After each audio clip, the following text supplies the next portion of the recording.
everybody, and welcome back to FOD Short, our podcast for the show, the weekly show Freedom on Deck, that's heard on 949 News Now and Stimulating Talk in New London, Connecticut, Long Island, and Rhode Island. You can check us out here. You can check us out on the FM dial or on 949newsnow.com. I am Chet Martin, joined as always by CV Berton. CV, how you doing, man? What it is, brother? It is what it is, bro. What's going on? Nothing. It's the day after 4th of July. Of course, when this is posted, it'll be 2 days after the 4th of July, but I'm walking around my neighborhood as usual. So if you hear I'm melting. If you hear me huffing and puffing, it's because I'm literally walking around my neighborhood. I'm huffing and puffing because of the sweltering heat that we've had on Long Island. It's just been absolutely atrocious. I know. I mean, I was in the pool with the kids this week. I had my two little guys the whole week, and it was like a bathtub. It wasn't even refreshing. It was disgusting. A few times I had to just put the hose in. No, I'm serious, man. No, you told me that. You told me that when we were there. Yeah, it wasn't refreshing at all. It was like, all right, I could just go sit in a warm bath. Yeah, it was like more like a hot tub rather than a pool. Yeah, somewhere in between there. Yeah. But, first of all, I hope everybody had a wonderful Independence Day week rather. It was a lot of fun for me because, like I said, I got to spend it with my kids and to go see the fireworks, and I was able to go to the local carnival with them. So, normally my 4th of July week is not as great as it was this past week. So I had a good one. I hope you did too. Yeah, your kids are so cute. They're great. Having them on the show last week was an awesome thing for me. Yeah. And when they heard it on Sunday, they were pretty stoked. My two boys are a little older than yours. My oldest one just moved out this weekend, and so I'm an empty nester. Well, that's all right. Now you can do you. Yeah. I don't know how to do. I don't know how to do me anymore. But anyway, so what's in the news, my friend? Well, no good is good news these days. We had a teenager in Texas that was approached and attacked in a restaurant Tuesday for wearing his Make America Great Again hat. He's a 16-year-old kid. Right. He's a supporter of the president, and he was eating with his friends at a What a Burger in San Antonio. Yeah. When another patron, first, I want to get this straight. I know most of our listeners know this story. He did not work at the Whataburger. A lot of people are saying he did, and he was fired. No, he was fired from his other job. Yes, he was fired where from he was his other job. He was bartending. Yeah, he's a bartender. So, the kid's name was Hunter Richard, and he said that his hair was pulled when the man ripped off the hat, and then the confrontation went viral on social media after the 30-year-old Hispanic male threw a soda in his face. That's right. And told him, he used a racial epitaph. I know the kid's wife, but he used the N-word twice in the video that I watched as he walked away, saying that he was going to throw the hat in his fireplace. Oh yeah, it was a slew of expletives. That the man hurled at these little boys. Yeah, they were little kids. I mean, you saw the one kid was sitting there, not the one that got the hat taken, but his friend was sitting there with his face down because he was scared. Yeah, because the guy had huge muscles, and he's picking on these little kids. Of course he is, because he's a tough guy. Because he's a coward. They never go after somebody of their own size. They're always going after women and vulnerable people. That's what they do best. That's the Democrat way, I suppose. The model, I put a lot of the blame, and I did today on our social media accounts. Oh, absolutely. Yep. And tagged Miss Mad Maxine Waters. Yeah. For her vile rhetoric, where she said, if you see them at restaurants, right? Yeah. If you see them at restaurants, I was talking about the cabinet. Bullshit. You were talking about anyone that supported the president any conservative and any Republican. That's what you were talking about.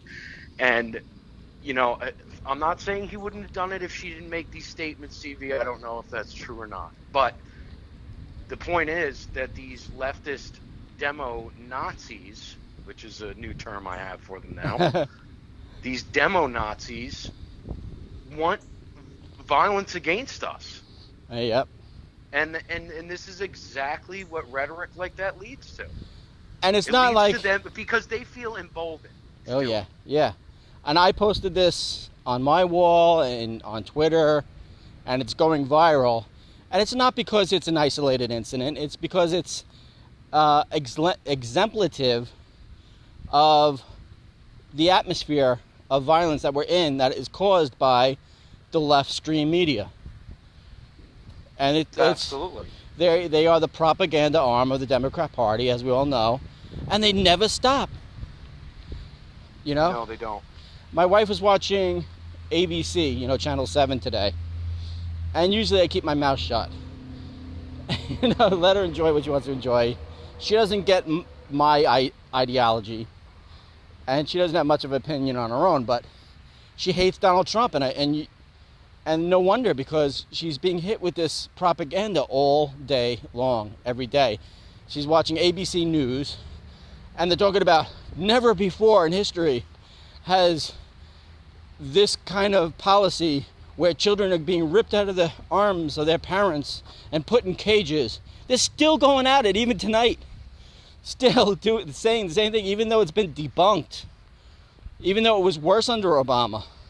Even though this wasn't Donald Trump's policy to begin with. And even though he signed an executive order to stop it, they're still saying it. And they're doubling down. And then you have people climbing the Statue of Liberty and ruining everybody's holiday because everybody had to evacuate Ellis Island. Is that where it is, Ellis Island? Yeah, and she was a Congo an immigrant from Congo. Yeah, because she's protesting the imprisonment of children. Donald Trump's policy, because the news is pounding it into their heads every single day. It's ridiculous. Well, we've got a topic later we're going to talk about the protesting of families being ripped apart, but I'm going to save that.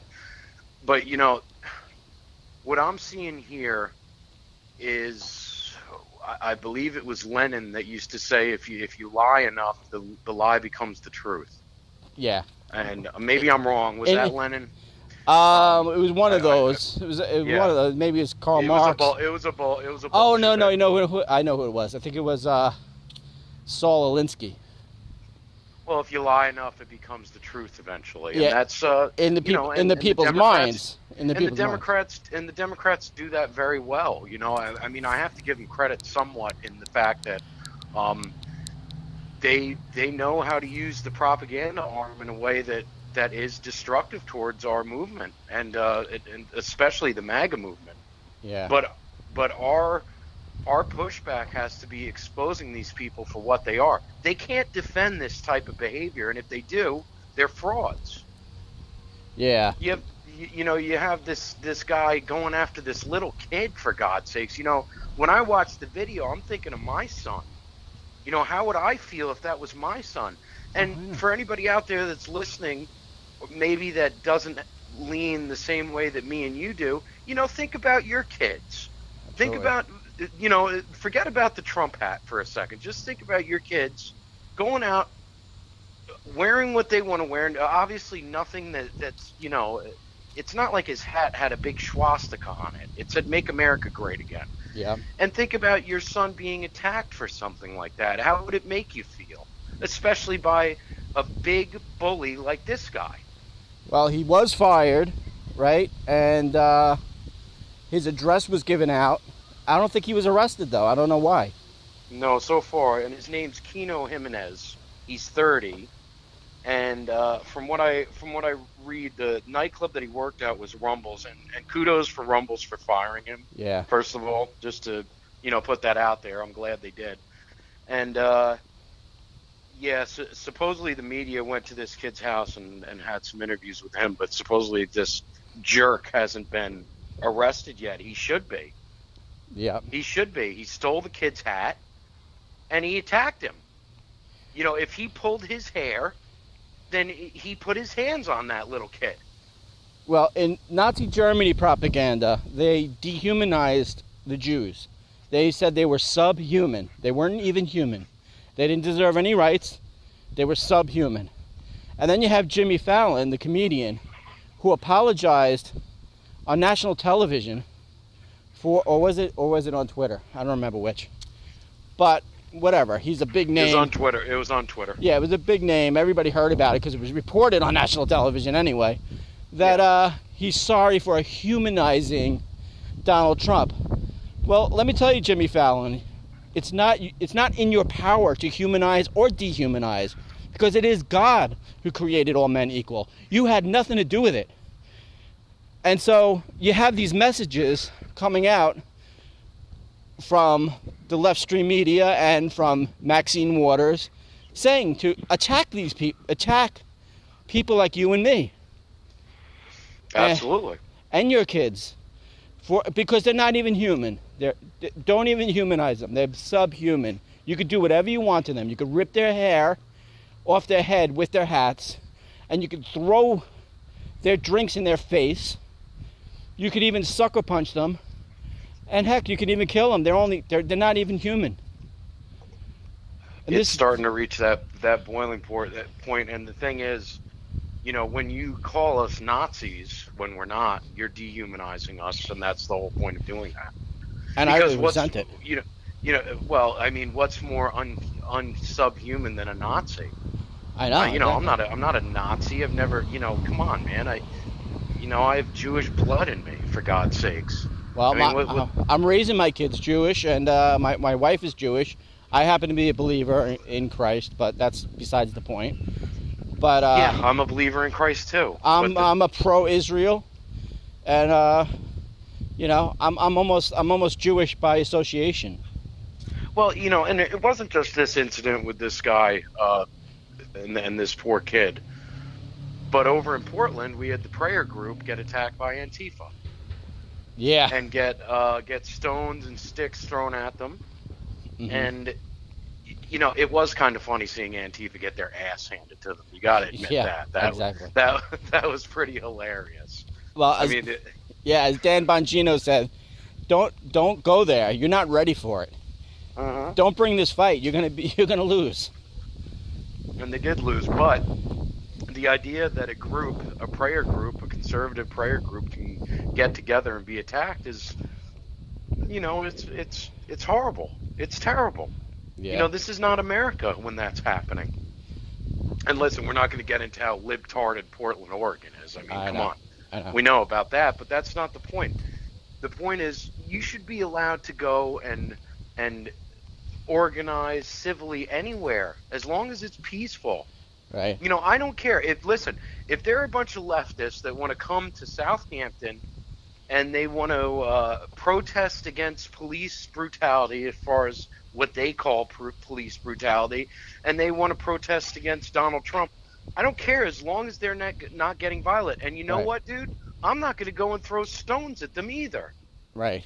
But if they do it to me, you damn betcha I am. I'm going to punch them right in their fucking nose. They're trying to antagonize us to violence so that they could say, see, look how violent they are. Like, I was looking at the video from Portland, Oregon, and all this Antifa people wearing masks, which is illegal in most states, carrying sticks and batons and whatnot. And this lady is like following really close to the pro-Trump patriots. And she's saying, what are you so angry about? What are you so angry about, you Nazis? What are you so angry about, you racists? What are you so angry about? It's like, shut up. It's like antagonizing. You know, trying to get you to punch back. Well, that's the point. And the other thing you have to watch out for is the wolf in sheep's clothing. You know, the one that dresses up like a Nazi and is really a Antifa member. Yeah. They do that. They do that. We talked about it last week. We covered that on the show. Yeah, there's going to be a quote-unquote rally, which is going to be a riot of so-called white supremacists. And, you know, it's all propagated by the left to make the right look bad. And the worst part is this time around, it's going to be in front of the White House. Uh, So, I didn't even really think about how dangerous that is when we were talking about it on the show last time well, around. they're not going to be like the Oregon police, or they're going to be like the Portland police, I should say. They're going to put down the riot, and they'll put it down swiftly. Yeah, yeah, they will because of where they are. But Yeah, Trump is not going to tolerate that. no, and neither will the Secret Service. I mean, Yep. as flawed as they are right now, they're not going to put up with that. But I think the point in doing that is to be more bold. I mean, it's for them to say, look where we can go, and you have to watch out. You have to know who they are and what it is, because, like I said, there's an element of that unite the right that we're a part of Occupy, Yeah. and they're faking it, and they're, and you don't think that. Listen, you don't think they're cunning enough to do that shit? Of course they are. Oh, absolutely. And who wouldn't? Yeah. Why wouldn't they do that? Most people are stupid, and they don't get it, and they are easily fooled by this kind of stuff, and they take things at face value, and they say, see, look, there's a KKK member holding up a cross saying down with blacks or something, and saying we're for Trump, and they believe it on its face because they're stupid. Well, it was like the time me and Brian noticed this thing online where it was two Klans members, and they didn't put gloves on. Yeah, and they had black hands. Yeah, I know. It was like, come on, couldn't you spend the $2 down at the hardware store and get a white pair of gloves? Yep. Jesus. And there was another guy at a Trump rally wearing a KKK shirt, and he was escorted out because they saw right through that. They knew he wasn't. Of course, he was part of the left. Absolutely. It's just like when you see at these churches where it happened in New York in synagogues, where they were painting swastikas and then spray painting Trump underneath it. And I believe it was at one of the universities where the big one happened, and it ended up being a black guy. Of course. That was not a Trump supporter, by the way. Yeah. Not that there aren't a lot of black people who do support Trump. There are. No, there are. I mean, they're called Uncle Toms, and they're treated like shit. Yeah. By the left, not by us.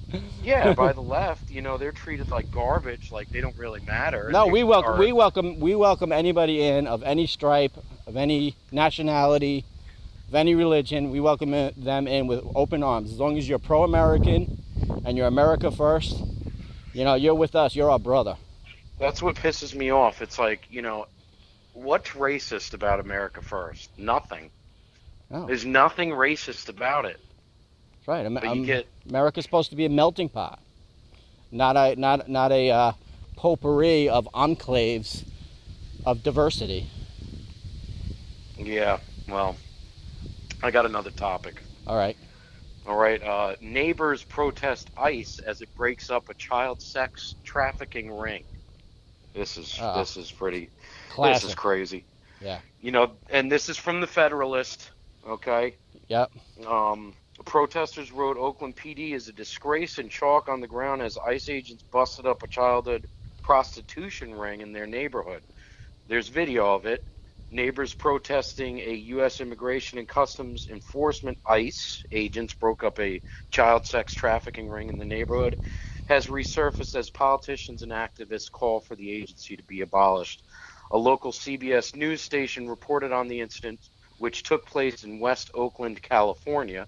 Well, that explains a lot. Don't forget, it was the Oakland mayor, Libby Schiff, who warned all the dirty rapist illegals to run from ICE when they were doing sweeps. You remember that, CB? Yeah. Last year, ICE began conducting the raid in the morning, waking up neighbors who saw ICE and the Department of Homeland Security vehicles on the street. Assuming the agents were arresting illegal immigrants, people began protesting outside when it in fact was a bust on child sex trafficking. There's actually, this is for anybody that wants to look on Freedom on Deck's Facebook page. If you click on the link, there are videos, so you can watch the videos. Or these liberals are screaming at ICE agents who are busting up a child pedophilia ring. Yeah, and they couldn't announce it ahead of time to the stupid neighbors who were writing in chalk on the ground, abolish ICE and things like that. And they can't announce it because we have elected officials in California that'll run and tell the Right. illegals. Yeah, or in this case, the human traffickers. California is known since as far back as I can remember, like in the 70s, even like Annie Hall, that Woody Allen movie from the 70s, made fun of California as a place where there are a lot of satanic cults and things like that going on. And it's like a hotbed of cults like this that are like, Wicca, which is like a witches cult, and that, is like a gateway drug to pure Satanism. And it usually involves pedophilia, and those are the main customers to human traffickers like this. And these children could have been on their way to being sacrificed. First raped and then killed. I know it sounds ridiculous to somebody who doesn't know about this. No, it doesn't sound ridiculous to me. I've seen the videos of Miss Baramovic, who leads a cult down there herself, and I mean she's this esteemed artist that writes in blood and semen on the walls, and it's considered art, and also is a big campaign donor to the Clintons, right? By the way, and the Podesta brothers attended her seances or rituals or whatever you want to call them, and they're all in there. You're called a nutcase if you believe in it. Well, it's right there in the emails. I know it is. Which were leaked, not hacked. They were leaked by Seth Rich, who was murdered. Yes. By John Podesta giving the order. It's all in there in the emails. Go read it yourself. Well, right on. Julian Assange said himself that the guy that gave the emails to him was Seth Rich. Yep. He said the Russians had nothing to do with it, and the FBI wouldn't know because they didn't even look at the server. They never looked at it. It was some other company. Right, but back to this child sex trafficking. You ever hear the Democrats stamping their feet about this shit? It's unbelievable to me. They talk about ripping children away from their families. Yeah. I can't think of a bigger example of ripping a child away from their family than for them to be brought into this country and put into child sex trafficking. Right, and even when the police confirmed that ICE was breaking up a human trafficking ring there, they still were protesting against it. No, leave them alone. They still thought it was about immigration. I know, and it shows you how frightening or how warped these people are. I don't know if they really understand that this stuff is happening, or if some of them just don't give a shit. I'm not sure. I think it's a little of both. I think there are some people that are just uneducated to the fact. They think that they believe everything that ABC plants in front of their face, and they say that's what's going on. And some of them probably really don't give a fuck, and they just want open borders. I saw this video on InfoWars, and I'm trying to think of who it was. I can't recall, but it was sort of like Man on the Streets, Yeah. And he was at this rally where the people were protesting the immigrant families being separated. So he goes up to this one couple, and he asks them, how many do you want brought into the country? What's the number? Yeah. And that's always a good question for the liberals. Like, what's the number? How many do you want brought in here? And the guy says to him, it doesn't matter. It's unlimited. And this looks like a relatively sane individual. He wasn't all black clad wearing a mask like Antifa. He looked like a normal guy, Right. And then he asks him, well, what about if the MS-13 comes into the country, what about that? And he goes, everyone's welcome. And the guy goes, what about ISIS? And he says, everyone's welcome. Yeah, he says that he basically says in the video that he believes that ISIS should be allowed into our country. And then his girlfriend comes up, or wife, or whoever it was, and she says, listen, everyone makes mistakes. And terrorists, and she says this to him, CV, terrorists deserve a second chance too. Well, this is the sickness. These retarded people are not a part of the decision making in our government. What's worse is that we have intelligent people who are anti-American, and they know it, and it goes back to the Immigration and Naturalization Act of 1965 that says 85% of everybody that comes into this country legally, this is legally, mind you, must come from third world countries instead of European countries. Only 15% could come from European countries. So in other words, I guess white people need not apply. Well, that's the bottom line, and they also want listen, there's a reason for it, right? They also want the less educated, the more willing to go in line with the socialist government.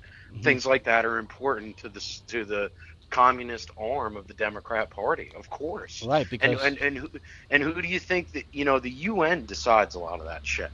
You know that. Yeah. And who do you think they're going to side with? Of course they're going to side with the Democrats because it behooves them to do so. It doesn't help us out. As much as Republicans are right now, panty wearing nillies that really make me sick. Most of them do not support the president and do not support us, and it really pisses me off. But the funny thing is, for these Republicans, they're never going to support you. Yeah. You can bend over backwards trying to get them to like you. It's not going to happen. Yep. So, the answer in there, my friend, is that they don't really.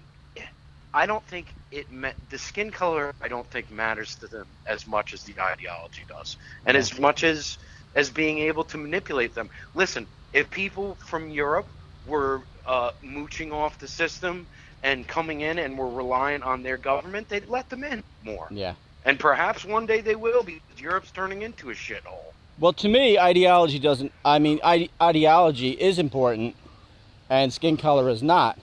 I'm just saying that if we're going to let people in, as Trump said, use extreme vetting.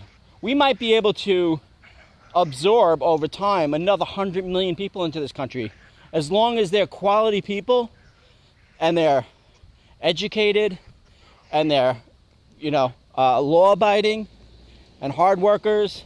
I bet they can create companies and create more jobs and create more wealth in the United States. And the United States is huge. The human population does not canvass the entire country every square mile. There's a lot of unsettled land. And, we could theoretically grow another 100 million, whether it be the natural way, having babies, or bringing people in. But if we're going to bring people in, bring in quality people. Let's have extreme vetting. And let's be fair. Well, yeah, absolutely. And let's not discriminate according to race, but discriminate according to quality. I think that's all President Trump's been saying the whole time. Yeah, so I'm all for legal immigration, but let's be reasonable about this. Look back, and a president that I love President Trump, but I also loved President Reagan. Man, I wish he had built the wall back then. I think it would have been a lot easier. I don't. It's one of the big regrets that I think I have with the Reagan administration is they weren't stronger on immigration, but I don't know if they thought that it was ever going to get to this point. I think Yeah, I think Ronald Reagan was a lot like Trump, but he had like less than half of Trump's energy. He was old. He was falling asleep in meetings. Well, yeah, that's true. I'm sure he slept a normal amount of hours during the night. Trump gets up at like 5, goes to sleep at around 1. Yeah, it's something about Trump. He's got some secret jujube that he's eating at night to keep him doing that. It's got to be. But, he's also never drank and never done drugs. I mean, there's that a might lot be of, key right there. not that I'm saying President Reagan ever did. I don't know about whether he was ever a drinker or not. I've read biographies watched documentaries and read biographies on President Reagan. And I just don't know about that. I don't recall ever seeing that he was a drinker. As far as I can say. I'm sure he enjoyed a good glass of wine now and again, maybe a strong drink now and again, but I don't think he had a drinking problem. It's just, I think when you look back on that time, that was the time where we really could have made a difference in this immigration thing, I think. Yeah. And it was a missed opportunity for him. But then again, he had a lot of outsiders in his camp, and so does President Trump. There's somebody that he replaced Hope Hicks' position today that I don't like very much. But President Reagan had some of those too. I mean, for God's sakes, look who his vice president was. Yeah. So I don't know. I guess it's looking back on history, and being a revisionist is easy to do, and to Monday morning quarterback is easy to do too. Yeah. But I just with the wall, I mean, do you ever see the wall being erected? I haven't seen anything that's concrete. I heard in San Diego they started building a wall, but Paul Ryan is not funding it.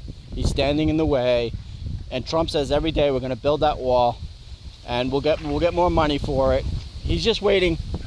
Trump is very patient. I don't know why he's so patient with Paul Ryan and Mitch McConnell and all these guys, but they're moving out. The Republican Party is becoming more and more the Trump Party, and eventually we're going to see the wall. I hope so. Because Paul Ryan's retiring, so he's like a lame duck speaker right now. Well, let's be honest. The wall should have been built 100 fucking years ago. Oh yeah. It shouldn't be something that we need to worry about now. That's what pisses me off about it. There was some wall, something erected over there. It was like where you can see. I understand there's a wall. You have to be able to see through it. So there's like these beams that are stuck in the earth and have some kind of fencing in between the beams or around the beams, but they're not impenetrable by any means. No, and they're all old and rusted and dilapidated in most places. We just need a brand new wall. That's what we need. Well, we need a wall that works. We need a wall that they cannot get across. Yeah. In any way, shape, or form. I mean, you're just gonna have to. Just have cameras or something. It doesn't have to be see-through. It could be a strong wall, but why don't they just have cameras up there? And I'm sick of that talking point that the liberals always like, well, Mexico was supposed to pay for it. Mexico was supposed to pay for it. I'm like off it already. I just want the fucking wall. I'm done with talking about whether Mexico's going to pay for it or not. It doesn't matter. They're going to pay for it one way or another. Trump will see to it. You'll see. Well, I hope so. Because we have a $50 billion trade deficit with them that we have to I guess pay back. We just simply don't pay that back. Right. And there you go. They paid for it. Whether they like it or not. We're coming up to the end of the show. We've got a good show coming up on Sunday, which is heard on 949newsnow.com, or you can also listen to it on TuneIn Radio from 3 to 5. And we're heard in New London, Connecticut, Long Island, and Rhode Island. We've got Doug Giles coming on. He's the creator of Clash Daily. I've always said with Doug Giles' CV, he makes Ted Nugent look like a puppy dog. And then we have Trevor Loudon coming on, and he's got a new documentary coming out, and it's basically about how the Democrats and the communists are coming together to try to rig the next midterm elections and then the elections in 2020. They have their foot in the ballot machines right now. Oh, great. George Soros is funding it, of course, but he's really going to get into how the Communist Party USA is a big wing of the Democrat Party. He's, his documentary, The Enemies Within, if you haven't seen it, you have to fucking see the movie. It will open your eyes to especially what's going on in Connecticut and New York. Half of these motherfuckers are part of the Communist Party. Yeah. And it's not a joke. They are. Yeah. So anyway, brother, it was another good midweek podcast with you, and I'll see you on Sunday. All right, I'll be there or I'll be square. Thank you very much. All right, guys, everybody have a very good week, and we'll see you Sunday. Take care.